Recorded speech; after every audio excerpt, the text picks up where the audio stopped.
Hello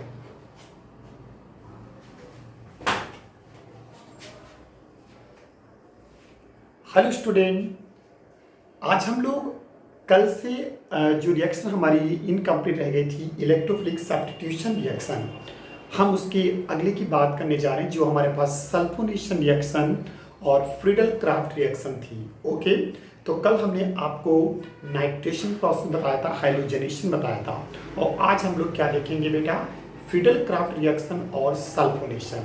तो चलिए start करते हैं अपने पहले फ्रीडल क्राफ्ट रिएक्शन और उसके बाद हम आपको बताएंगे सल्फोनेशन। देखिए क्या होता है, सुनिए।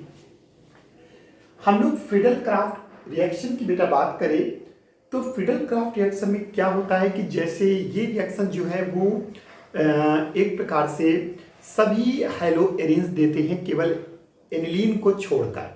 बता देंगे इसका क्या रीजन है। केवल एनिलीन एक ऐसा कंपाउंड है जो फ्रीडल क्राफ्ट रिएक्शन नहीं देता है। बाकी जितने भी आपके एरोमेटिक कंपाउंड हैं, चाहे वो बेंजीन हो, चाहे वो क्लोरोबेंजीन हो, फिनाल हो, सभी ऑलमोस्ट कंपाउंड जो होते हैं वो इस रिएक्शन को शो करते हैं। इस रिएक्शन में होता क्या है, ये रिएक्शन लुईस एसिड की प्रेजेंस में होती है। क्या बोला मैंने, लुईस एसिड की प्रेजेंस में बेटा ये रिएक्शन होती है। अब कंडीशन ये होती है, जैसे मैंने कहा एनिलीन में नहीं होती, उसका रीजन आप समझ चुके होंगे, क्योंकि रिएक्शन लुईस एसिड की प्रेस में होती है और एनिलीन जो होता है बेटा वो बेसिक इन नेचर होता है। तो वो बेसिक इन नेचर होता है और ये लुईस एसिड प्रेस में होती है, तो दोनों आपस में रिएक्ट होकर एक साल्ट को क्या करते हैं, फॉर्म करते हैं, जिससे रिएक्शन प्रोसीड नहीं करती है। लेकिन आपका क्लोरोबेंजीन, फिनाल, बेंजीन, इनमें सब में क्या होगी, फ्रीडल क्राफ्ट रिएक्शन होगी। फ्रीडल क्राफ्ट रिएक्शन कैसे होती है, रिएक्शन लुईस एसिड की प्रेस में होगी और दो तरह के रिएजेंट होते हैं, उनमें से आप किसी से भी रिएक्शन करा सकते हैं। एक रिएजेंट होता है उसे हम लोग एल्कलेटिंग रिएजेंट और दूसरा हमारे पास एसिलेटिंग रिएजेंट। एल्कलेटिंग रिएजेंट, इसे जरूर फोकस करिए, और ये दूसरा होता एसिलेटिंग रिएजेंट, इस पर भी फोकस करिए। एल्कलेटिंग रिएजेंट को ये देखिए मैंने हिंदी में लिख रखा है, एल्कली कारक कहते हैं, और एसिलेटिंग रिएजेंट को एसिली कारक कहते हैं।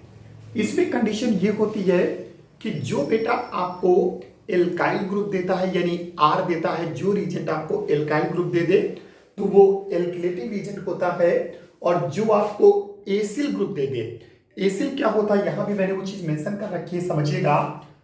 आर को हम लोग एल्काइल ग्रुप कहते हैं, तो बेटा ये जो RCO आपके पास कहीं भी आ जाए तो इसे हम लोग एसिल ग्रुप के नाम से हम इसको जानते हैं। कौन सा ग्रुप बोलते हैं, एसिल ग्रुप कहते हैं। समझिए, ये एल्किल होता है, लेकिन ये कौन सा ग्रुप होता है, इसे हम लोग एसिल ग्रुप के नाम से हम इसको जानते हैं। मैंने यहाँ पर लिख रखा एल्काइल के बगल में R और एसिल के बगल में RCO ग्रुप। ओके, तो हमें करना क्या होता है कि जैसे हमारे पास जब भी हम लुईस एसिड के प्रेस में एरोमेटिक कंपाउंड की एल्किलेटिंग या एसिलेटिंग रिएजेंट से रिएक्शन कराते हैं, एल्किलेटिंग रिएजेंट आपको R प्रोवाइड करेगा, एसिलेटिंग रिएजेंट आपको RCO यानी एसिल ग्रुप प्रोवाइड करेगा, और उस एल्किल और एसिल ग्रुप के थ्रू आपके बेंजीन न्यूक्लियस का जो हाइड्रोजन होता है उसका बेटा सब्स्टिट्यूशन हो जाएगा, यानी वो वहां से रिप्लेस हो जाएगा।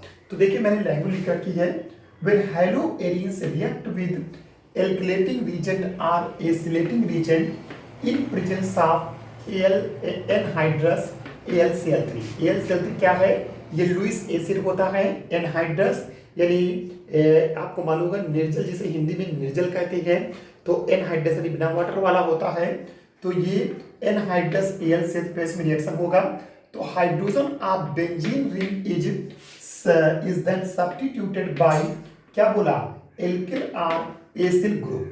तो इसी को हम लोग फ्रीडल क्राफ्ट रिएक्शन के नेम से जानते हैं। हिंदी में क्या है, जब हैलो एरिन्स को एल्किली कारक या एसिली कारक अभिकर्मक के साथ अभिकृत कराते हैं तो बेंजीन नाभिक का जो हाइड्रोजन होता है वो एल्किल या एसिल ग्रुप द्वारा क्या हो जाता है, प्रतिस्थापित हो जाता है। समझ गए होंगे रिएक्शन।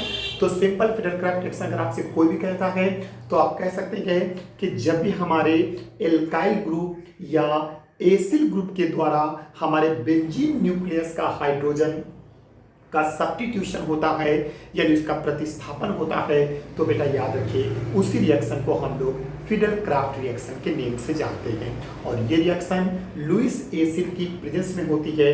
ये रिएक्शन आपका एनिलीन नहीं शो कर सकता है, क्योंकि एनिलीन जो होता है वो बेसिक इन नेचर होता है।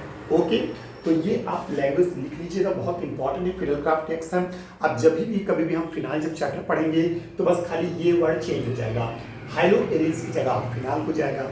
जब और कुछ कंपाउंड पढ़ेंगे तो वो उस जगह नाम आ जाएगा, तो सिर्फ ये चेंज होगा, बाकी सारी लैंग्वेज वही की वही रहेगी। ओके बेटा, तो चलिए अब हम रिएक्शन स्टार्ट करते हैं और दिखाते हैं आपको कैसे और किस तरीके से होगी। ओके बेटा, सभी लोग इस लैंग्वेज को नोट कर लीजिए। ओके स्टूडेंट, अब हम लोग क्या करने जा रहे हैं, रिएक्शन के थ्रू देखेंगे किस तरह से और कैसे हम लोग यहाँ पर रिएक्शन बनाने जा रहे हैं। तो जब देखिएगा हम लोग क्लोरोबेंजीन पढ़े, तो चलिए क्लोरोबेंजीन से रिलेटेड रिएक्शन देखते हैं। ये हमारे सामने बेंजीन है बेटा, और इस बेंजीन पर हमारा क्या लगा हुआ है, Cl, दिस इज क्लोरोबेंजीन। और इसकी रिएक्शन अगर हमने करा दिया CH3Cl, आप समझ सकते हैं ये एल्काइल ग्रुप आपको देगा। और ये रिएक्शन किसके बेस में होगी, एनहाइड्रस AlCl3 की प्रेजेंस में। ओके, तो आप समझ सकते हैं हमने कल बोला था इलेक्ट्रोफिलिक सब्स्टिट्यूशन रिएक्शन हमें देनी थी। तो ये यहाँ से बॉन्ड ब्रेक होगा, इस पर माइनस का चार्ज, इस पर प्लस का चार्ज, और आप समझ सकते हैं कि ये आपके सामने इलेक्ट्रोफाइल क्रिएट हो जाएगा। अब ये इलेक्ट्रोफाइल आपको मैंने कल बताया था कि दो जगह अटैक करने के चांसेस रहते हैं, एक बार आर्थो पर और एक बार इसके पैरा पर। लेकिन मैंने कहा था आर्थो पर इलेक्ट्रॉन की डेंसिटी जो होती है वो कम होती है, इसे वहाँ पर ये कम अटैक करेगा, और पैरा पर ज़्यादा अटैकिंग के चांसेस रहते हैं, क्योंकि वहाँ पर इलेक्ट्रॉन की डेंसिटी जो होती है वो ज़्यादा होती है। तो दो प्रोडक्ट फिलहाल यहाँ पर फॉर्म होंगे, एक आर्थो प्रोडक्ट बनेगा और दूसरा बेटा पैरा प्रोडक्ट।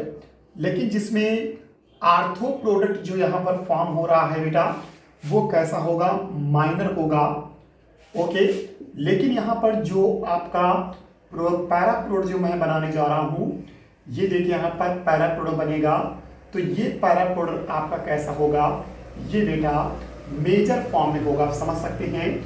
और जब ये CH3 अटैक करेगा तो यहाँ से हाइड्रोजन रिप्लेस होगा, और यहाँ से भी हाइड्रोजन रिप्लेस। तो इस तरह से H और Cl दोनों मिलकर साइड प्रोडक्ट की फॉर्म में HCl को एलिमिनेट करेंगे, और इस तरह से ये दो प्रोडक्ट बनेंगे। इसके नेम भी आप समझ सकते हैं, ये इसके आर्थो पोजीशन पे है, तो आर्थो, ये इसको क्या कहेंगे, मेथाइल। ओके बेटा, और आगे आप लिख सकते हैं क्लोरोबेंजीन, ठीक है, this is ortho methyl chlorobenzene. और ये आपके सामने पैरा मेथाइल क्लोरोबेंजीन के नेम से हम इसको जानते हैं। ओके बेटा, तो ये हमारे सामने आर्थो मेथाइल क्लोरोबेंजीन और ये पैरा मेथाइल क्लोरोबेंजीन, जिसमें आर्थो मेथाइल वाला माइनर फॉर्म में होगा और पैरा वाला बेटा आपका मेजर फॉर्म में बेटा फॉर्म होगा। ओके, तो ये हो गया फिडेल क्राफ्ट रिएक्शन की, इसे कहते हैं एल्किलेटिंग रीजन। कौन सा रीजन होगा, ये जो मेथाइल क्लोराइड है ये आपके सामने एल्किलेटिंग रीजेंट, ये समझिए बेटा, ये एल्किलेटिंग रीजन होगा। ओके, इसी तरह एक एग्जांपल हम एसिलेटिंग रीजन का भी देखेंगे। ये देखिए बेटा, ये आपके सामने बेंजीन है, यानी बेंजीन के क्लोरोबेंजीन लेंगे, तो ये आपके सामने क्लोरोबेंजीन हो गया, और इसकी रिएक्शन करा दिए CH3COCl। नेम इसका क्या है, इसे एसिटल क्लोराइड कहेंगे, इसे हम लोग बेटा क्या कहेंगे, एसिटल क्लोराइड। ओके बेटा, दिस इज एसिटल क्लोराइड। तो ये एसिटल क्लोराइड है, और ये भी रिएक्शन आपको एनहाइड्रस यानी लुईस एसिड की प्रेजेंस में कराना है। ओके, हिंदी मीडियम वाले बच्चों को दिक्कत हो तो एनहाइड्रस की जगह पर आप यहाँ पर निर्जल लिख सकते हैं। ओके, तो एनहाइड्रस जगह पर क्या लिख सकते हैं, निर्जल। ओके, और यहाँ पर इस तरह से एसिटल क्लोराइड से जब रिएक्शन कराएंगे तो फिर आप समझिए ये कार्बन और क्लोरीन के बीच का जो है बॉन्ड है, इसमें क्लोरीन आपका ज्यादा इलेक्ट्रोनेगेटिव है, तो सारे शेयर्ड पेयर इलेक्ट्रॉन कौन ले जाएगा, क्लोरीन।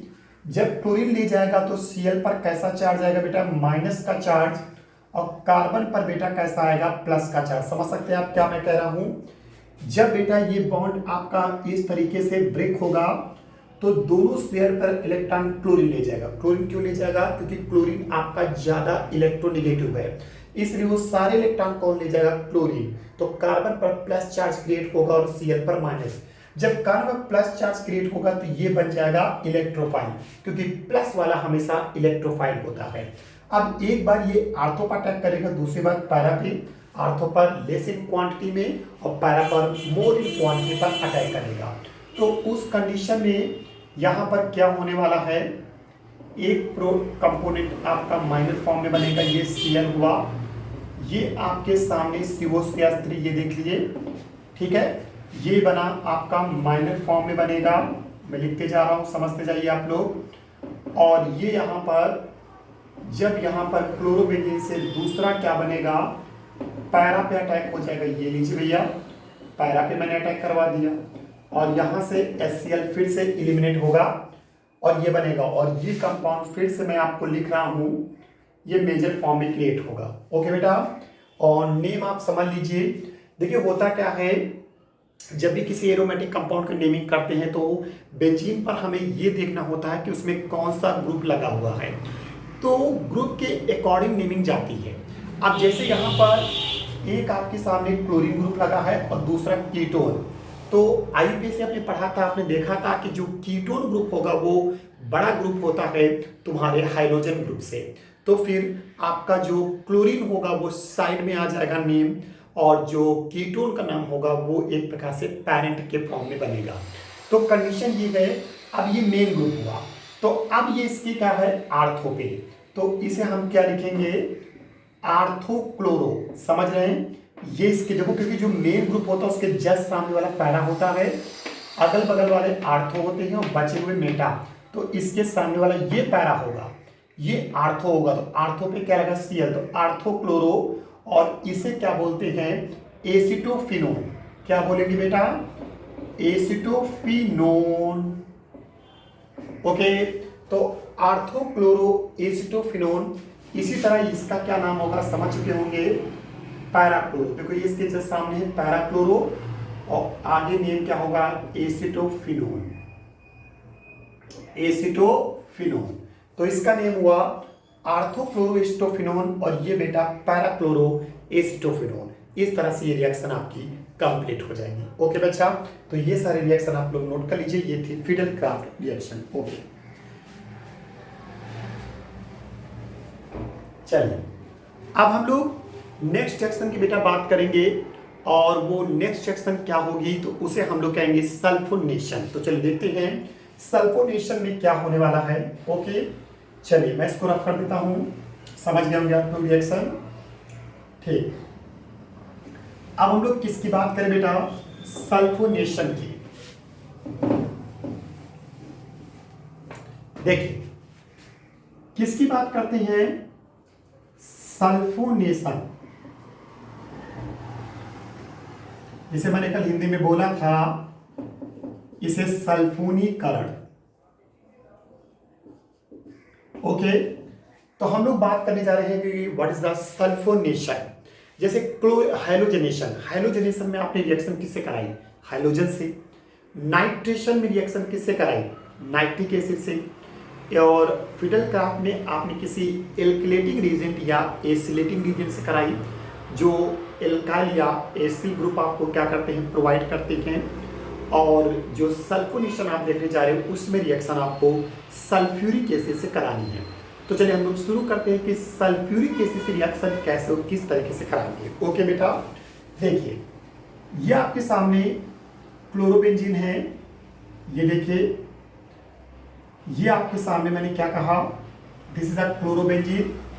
और क्लोरोबेंजीन की रिएक्शन अगर हम किससे कराते हैं, H2SO4 से। ये लीजिए H2SO4 से करा दिया, इसको हीट कर दिया। आप जब क्लोरोबेंजीन को H2SO4 के साथ आप हीट करेंगे,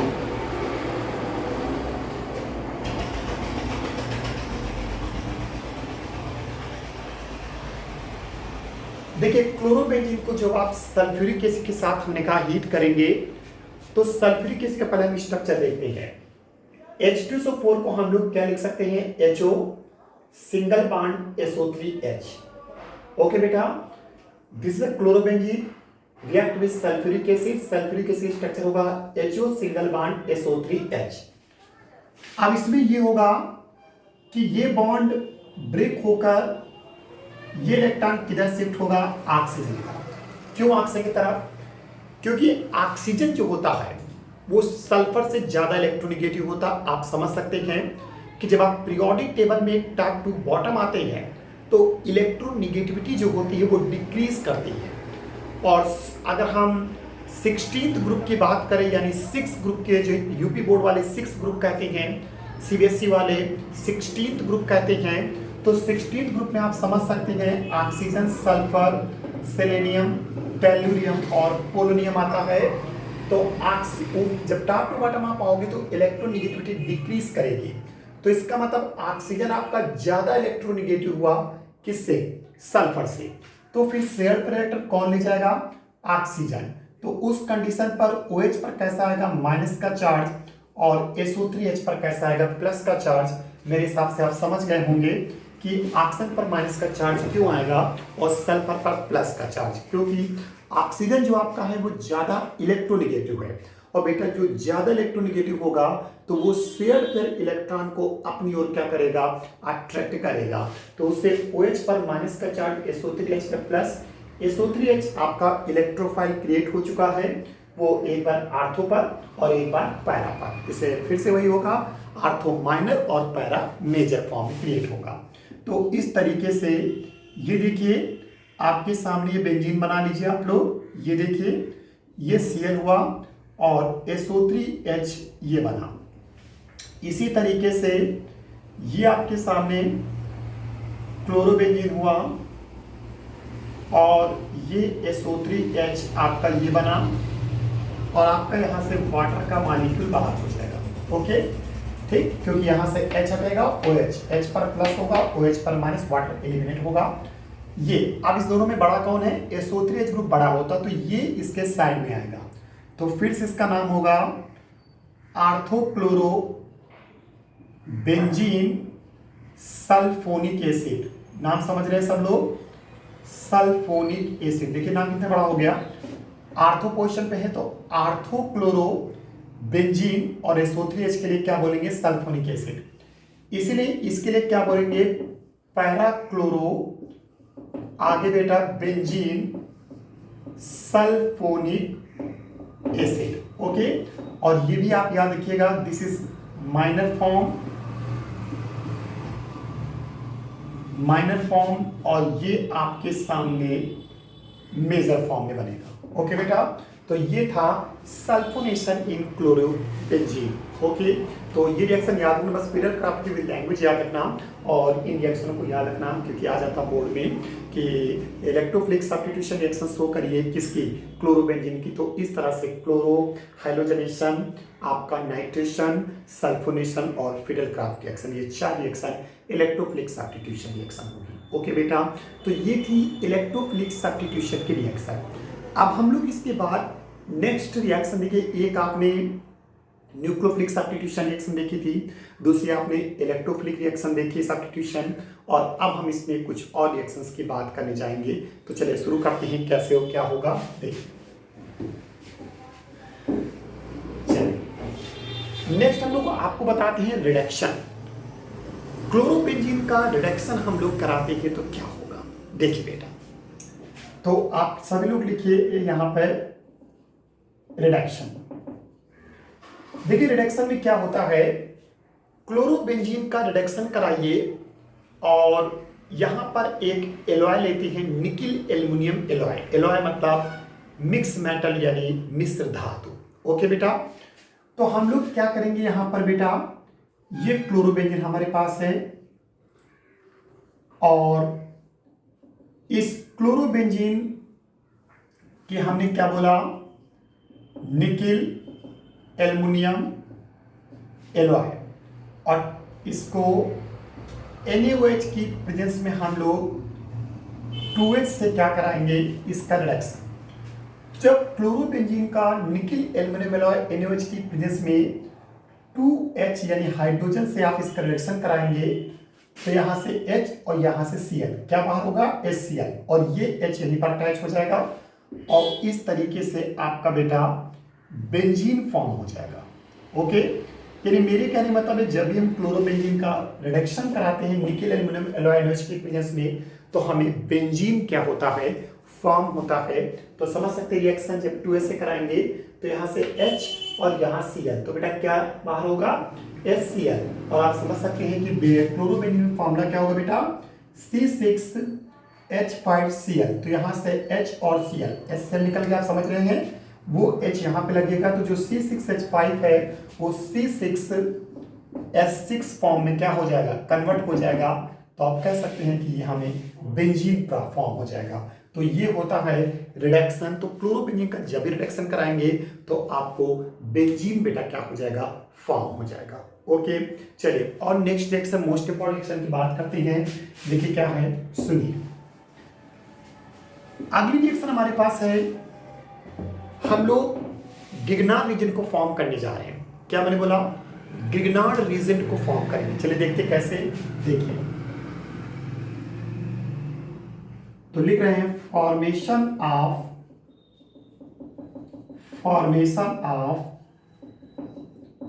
ग्रिग्नार्ड रीजन। ओके बेटा, चलिए फॉर्मेशन ऑफ ग्रिग्नार्ड रीजन हम ये देखना चाहते हैं कि how will you prepare Grignard reagent from haloarenes. तो हैलोएरिन्स से हम लोग ग्रिग्नार्ड रीजन कैसे फॉर्म करेंगे। ओके, देखिए होता क्या है कि अगर आपके पास यहां पर ब्रोमोबेंजीन है, ये देखिए, ये आपके सामने बेंजीन और क्लोरो न लेकर हम लोग ब्रोमोबेंजीन ले रहे हैं, ठीक। या फिर आप इसमें क्या कर दीजिए, आयोडोबेंजीन ले लीजिए। ये देखिए, Br लगा तो ब्रोमोबेंजीन और I लगेगा तो बेटा आयोडोबेंजीन। ओके, और इसकी रिएक्शन आप लोग मैग्नीशियम से कराएंगे,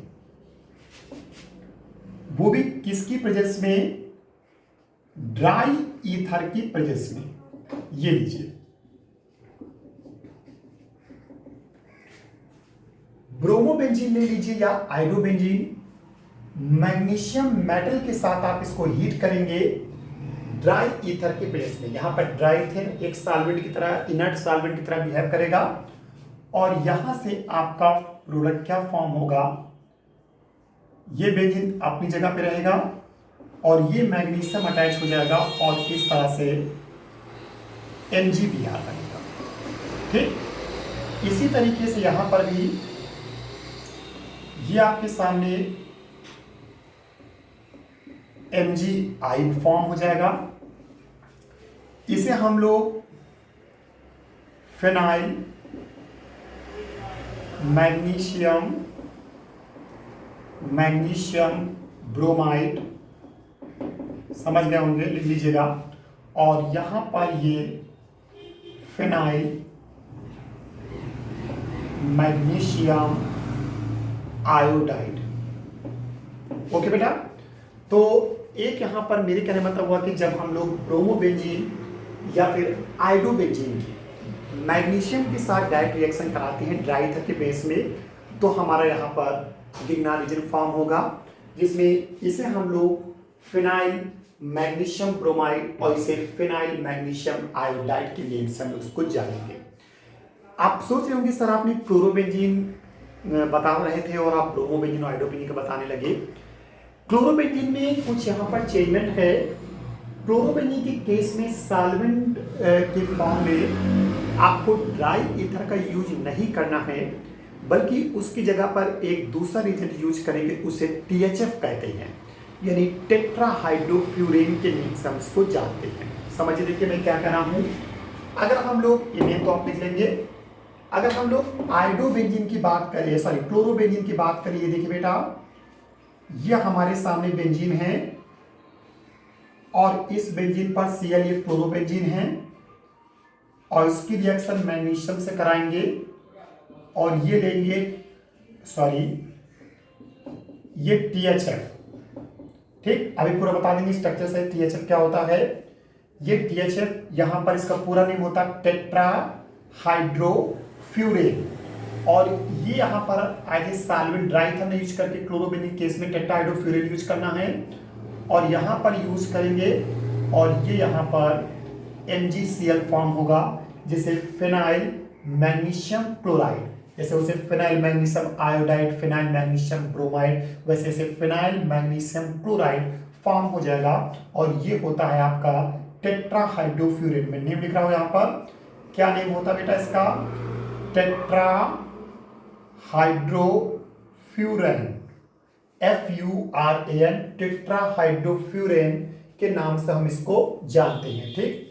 अब कंडीशन ये है कि इसका स्ट्रक्चर क्या होता है, तो मैं यहाँ पे दिखा देता हूँ। टेट्रा हाइड्रोफ्यूरेन का स्ट्रक्चर ये होता है, ये ऑक्सीजन, तो ये टेट्रा हाइड्रोफ्यूरेन का क्या होगा बेटा, स्ट्रक्चर होगा। तो इसे हम लोग टेट्रा हाइड्रोफ्यूरेन के नाम से हम लोग इसको जानेंगे, और ये हमारे सामने क्या हो जाएगा, एक प्रकार से गिग्नार्ड रीजन यहाँ पर बेटा क्या हो जाएगा, फॉर्म हो जाएगा। ओके बेटा, तो ये रिएक्शन किसकी थी, गिग्नार्ड रीजेंट बनाना था आपको हैलो एरिन से। ओके, बाकी जो रिएक्शन है कुछ वो हम लोग पढ़ चुके, लेकिन हम लोग फिर से रिमाइंड कर लेते हैं कैसे और किस तरह से करेंगे। देखिए बेटा, इसको ये सारी रिएक्शन अपनी कॉपी पे नोट कर लीजिएगा आप लोग।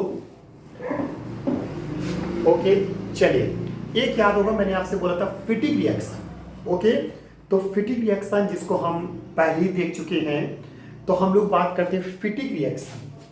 तो देखिए मैं किसकी बात कर रहा हूं, FITTIG, फिटिक रिएक्शन। क्या मैंने बोला, फिटिक रिएक्शन बात करें तो फिटिक रिएक्शन में क्या होता है कि आप सिंपली क्लोरोबेंजीन लीजिए और इसे सोडियम मेटल के साथ हीट कर दीजिए ड्राई ईथर की प्रेजेंस में। ओके, तो हमने आपसे कहा था कि ये आपके सामने क्या होगा, क्लोरोबेंजीन, ये लीजिए मैं इस तरह से लिख रहा हूं, ये बेंजीन है और बेंजीन पर Cl क्लोरोबेंजीन, और आप इसको सोडियम मेटल के साथ आप हीट करेंगे और दो मॉलिक्यूल आपको यहाँ पर किसके लेने हैं, क्लोरोबेंजीन के, इस तरीके से, ठीक। और रिएक्शन बेटा किसकी बेस में होगी, ड्राई ईथर की प्रेजेंस में। देख चुके, स्टार्टिंग में आपको पढ़ा चुका हूं, ड्राई ईथर की प्रेस में कराएंगे तो आपको मतलब सोडियम किसका लगेंगे, हाइलाइट, इसलिए मैंने यहाँ पर क्योंकि दो मॉलिक्यूल क्लोरोबेंजीन की यहाँ पर यूज हो रहे हैं, तो एक सोडियम एक हाइलाइट को अट्रैक्ट करेगा, दूसरा सोडियम दूसरे हाइलाइट को अट्रैक्ट करेगा, तो इस तरह से यहाँ पर 2NaCl का मॉलिक्यूल बाहर हो जाएगा। ये लीजिए मैंने एरो के नीचे लिख दिया 2NaCl माइनस साइन के साथ, और ये बेंजीन दोनों सिंगल बॉन्ड से क्या हो जाएंगे, अटैच हो जाएंगे। ये पहले भी रिएक्शन हम आपको पढ़ा चुके हैं, और इस तरीके से ये आपके सामने, ये लीजिए, ये दो बेंजीन आपस में इस तरह से अटैच हो जाए तो इसे हम लोग डाइफेनाइल के नेम से हम लोग इसको जानते हैं। ओके, और 2NaCl का मॉलिक्यूल बाहर हो जाएगा, इसे कहते हैं हम लोग फिटिक रिएक्शन। इसी तरीके से नेक्स्ट रिएक्शन हम लोग बात करेंगे वुड्स फिटिक। देखिए बेटा, वुड्स फिटिक रिएक्शन, तो अगर हम लोग वुड्स फिटिक रिएक्शन के नेम से हम लोग जाने तो इसमें क्या करना होता है, हमें एक एरिल हाइलाइट कंपाउंड और दूसरा हमको एल्काइल हाइलाइट कंपाउंड लेना होता है। तो एक एरिल हाइलाइट लेंगे, दूसरा एल्काइल हाइलाइट लेंगे और उसको सोडियम मेटल के साथ हीट करेंगे, ठीक। तो ये देखिए सिंपल सा है, ये हमारे सामने क्लोरोबेंजीन है, ये लीजिए बेटा, ये देखिए क्लोरोबेंजीन, और इसको फिर से 2Na के साथ हीट करेंगे और एक लेंगे एल्काइल यानी CH3 ले लीजिए, सिंपल तरीका है, और ये यहाँ से ड्राई ईथर की प्रेजेंस में।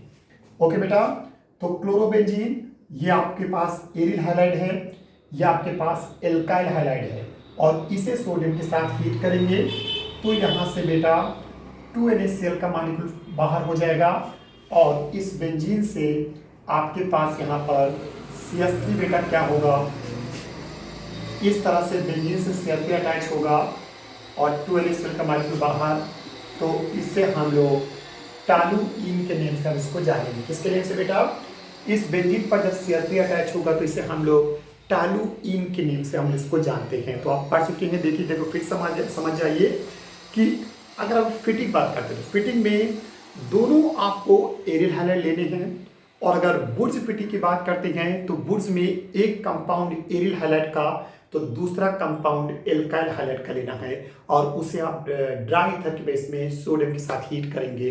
तो इस तरीके से ये रिएक्शन आपकी एक फिटिंग हो जाती है, और दूसरी बेटा बुर्ज फिटिंग रिएक्शन के लिए हम इसको जानते हैं। ओके, इसी तरह से एक और रिएक्शन होती है, उसको हम लोग देखते हैं, ध्यान समझिएगा।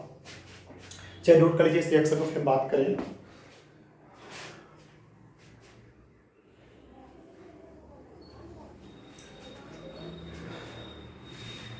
ओके बेटा, चलिए नेक्स्ट रिएक्शन देखते हैं।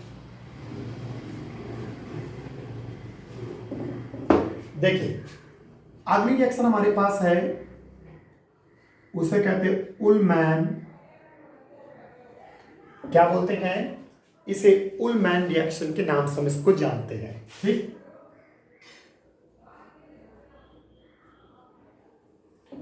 इसमें क्या होता है कि अगर हम इस उलमैन रिएक्शन की अगर हम बात करते हैं तो इसमें हमें आयोडोबेंजीन लेना होता है, और इस आयोडोबेंजीन को कॉपर के साथ हीट करेंगे। देखिए मैं क्या कर रहा हूं, मैं यहां पर क्या कर रहा हूं, मैं लाइन में लिख रहा हूं, when iodobenzene is heated with copper. Okay, when iodobenzene is heated with copper, तो आप कह सकते हैं डाइफेनाइल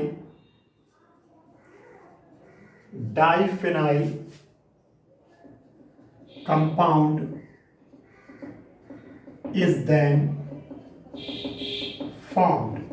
Okay, diphenyl compound is then formed. This reaction is called Ullmann reaction. Okay, Ullmann यानी आप हिंदी में बताना चाहते हो, आप कह सकते हो कि जब आयोडोबेंजीन को कॉपर के साथ, ही लैंग्वेज लिख लीजिएगा, जब आयोडोबेंजीन को कॉपर के साथ हम लोग गर्म करते हैं तो लैंग्वेज बनेगी, जब आयोडोबेंजीन को कॉपर के साथ गर्म करते हैं तो डाइफेनाइल यौगिक प्राप्त होता है। इसे उलमैन अभिक्रिया के नाम से जानते हैं। ठीक है, तो उलमैन रिएक्शन में क्या होगा, when iodobenzene is heated with copper diphenyl compound is formed. Okay, बहुत सिंपल सी रिएक्शन है। देखिए जैसे सारी रिएक्शन देखते आए हो, ये लीजिए, ये आपके सामने क्या है, बेंजीन पर सॉरी आयोडोबेंजीन आपको लेनी है, और यह आपके सामने कॉपर है, और यहाँ कॉपर के 2 मॉलिक्यूल ले लीजिएगा, और फिर से आप यहाँ पर आयोडोबेंजीन लेंगे, जैसे करते हैं क्लोरोबेंजीन के साथ,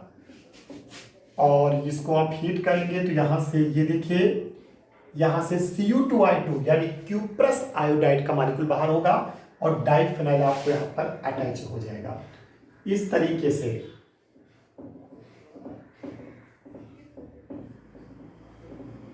ये बेटा, और यहां से क्या बाहर होगा, Cu2I2 क्यूप्रस आयोडाइड, और ये डाइफेनाइल कंपाउंड बेटा आपका क्या हो जाएगा, फॉर्म हो जाएगा। तो ये रिएक्शन थी आपकी हाइड्रोएरिन से रिलेटेड। तो ऑलमोस्ट रिएक्शन हो गई हैं। अब इसके बाद हम लोग एलिफैटिक और एरोमेटिक कुछ कन्वर्जेंस देखेंगे, और ये चैप्टर आपका कंप्लीट हो जाएगा। ओके बेटा, थैंक यू वेरी मच।